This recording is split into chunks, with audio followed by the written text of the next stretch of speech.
কলকারখানার যন্ত্রের শব্দে সকালে ঘুম ভাঙে দক্ষিণ কোরিয়া প্রবাসী বাংলাদেশিদের। এই যন্ত্র দিয়ে করা কাজের আয় রেমিটেন্স হিসাবে পাঠান দেশে। সম্প্রতি এইসব কারখানায় প্রায় ঘটা দুর্ঘটনা আতঙ্কিত করে তুলেছে বাংলাদেশিদের। গত এক মাসের মধ্যে আলাদা দুর্ঘটনায় দক্ষিণ কোরিয়ায় কয়েকজনের অস্বাভাবিক মৃত্যু হয়েছে। দ্রুত কাজ শেষের তাগাদার মতো মানসিক চাপকে এইসব দুর্ঘটনার কারণ হিসেবে দেখছেন শ্রমিকরা। কোম্পানিতে কাজ করতে গিয়ে আমার হাত মেশিনের নিচে পড়ে গুরুতর আহত হই। তাড়াতাড়ি কাজ করতে গিয়ে এবং কিভাবে 4000 মাল তৈরি করে এটাকে ফোকাস করতে গিয়ে প্রথম থেকে আমি গুরুতর দুর্ঘটনার শিকার হই। কোরিয়ান মালিকরা তাদেরকে কাজের জন্য তাড়াতাড়ি করার জন্য প্রচুর প্রেসার দেয়।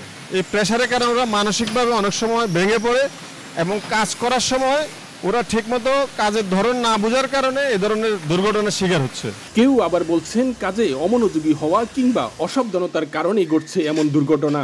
কাজের সময় অমনোযোগী হওয়ার কারণে দুর্ঘটনাটা মূলত বেশি ঘটে। কোনোভাবে যদি হাত মেশিনে ঢুকে যায় হাত একদম বিচ্ছিন্ন হয়ে যাবে। সুতরাং কাজের সময় মনোনিবেশ করতে হবে ভালোভাবে। নগদের কাছে সব গ্রাহকই প্রিয়, তাই তো সারা দেশে ক্যাশ আউট চার্জ সবচেয়ে কম।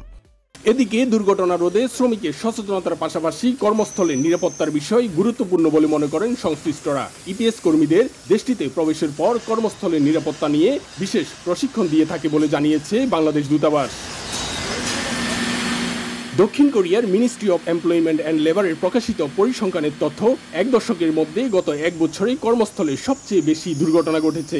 এর অর্ধেকেরও বেশি ঘটে নির্মাণ আর উৎপাদন শিল্পে। দক্ষিণ কোরিয়া থেকে মোহাম্মদ হানিফ, সময় সংবাদ।